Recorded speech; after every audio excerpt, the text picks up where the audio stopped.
Om Swastiastu. Assalamualaikum warahmatullahi wabarakatuh. Salam sejahtera bagi kita semua. Di kesempatan kali ini, saya akan menjelaskan tentang CT scan guide biopsi atau yang dikenal dengan singkatan TTB.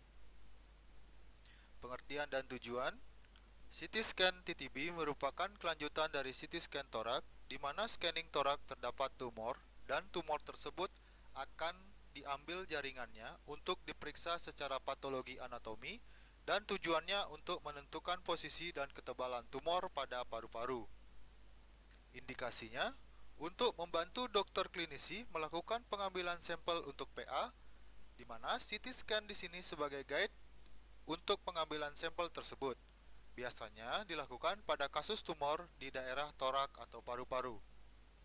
Adapun anatomi paru-parunya bisa kalian lihat pada gambar ini. Silahkan dibaca bagian-bagian dari paru-paru ini.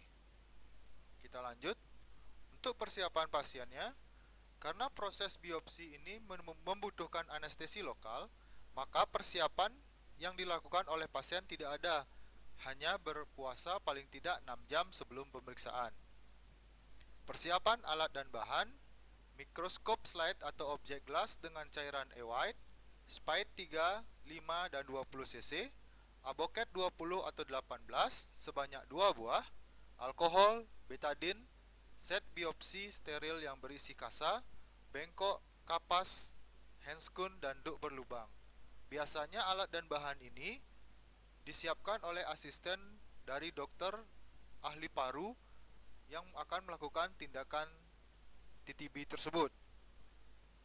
Prosedur pemeriksaannya: pasien tidur supine atau prone pada meja pemeriksaan, feet first atau head first, sesuaikan letak tumor. Angkat kedua tangan dan letakkan di atas kepala.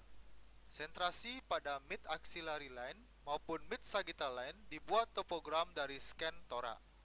Batas atas dan bawah potongan atau irisan sesuai dengan besar kecilnya tumor. Ketebalan irisan 1 mili. Setelah ditemukan posisi slice yang tepat, pada penderita diberi tanda marker.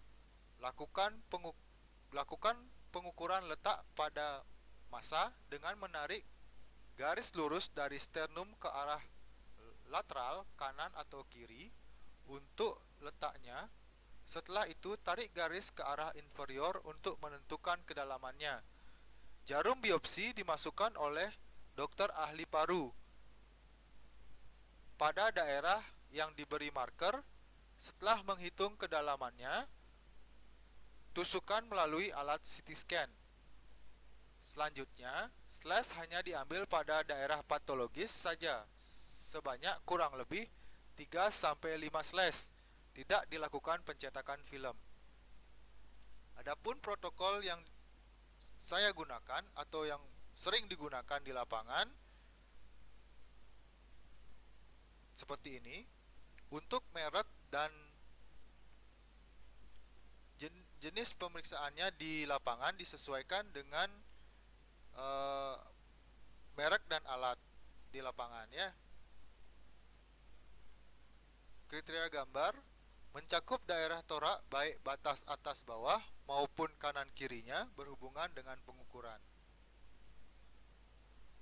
Nah, untuk ilustrasi dari pemeriksaan TTB ini, untuk TTB guiding, ini yang saya bilang, ada pasiennya posisinya prone, ada yang supine.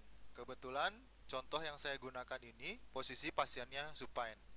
Nah, setelah kita mendapatkan satu slice, untuk menentukan lokasi tumornya kita beri marker. Biasanya saya markerkan di daerah sternum ini. Setelah mendapatkan sternum ini marker, kita taruh di pasiennya juga, kita markerkan agar kita bisa menarik nanti garisnya, garis lurus ke arah kanan atau ke arah kiri. Misalnya tumornya di kiri, kita ke arah kiri, atau yang di kanan seperti ini, kita tariknya ke kanan. Nah, setelah mendapatkan itu, kita gambar di tubuh pasien berapa yang ada di alat, sekitar 5,4 cm. Kita gambar di sini di tubuh pasien ke arah kanan 5,4 cm. Nah, setelah itu baru kita memberikan marker lagi di sana untuk menentukan kedalamannya sekarang. Nah, setelah kita beri marker, kita tandai kedalamannya, kita ukur kedalamannya berapa, kita ukur juga dengan penggaris, dan untuk kedalaman ini dokter yang akan mengukur dengan jarumnya untuk menusuk nanti. Nah, setelah ditusuk dengan dokter ahli paru, kita scan kembali untuk mengetahui pas atau tidaknya jarum itu masuk dan mengenai objek yang kita akan cari. Nah, setelah mengenai, biasanya kita scan 3 sampai 5 slice. Setelah itu, jika memang tepat dia mengenai ini, dokter paru akan melakukan tindakan biopsi dengan menarik sampel ini. Mungkin penjelasan sederhana seperti itu. Jika kurang paham, kita bisa diskusikan melalui email tertera. Nanti saya akan pastikan bantu. Terima kasih.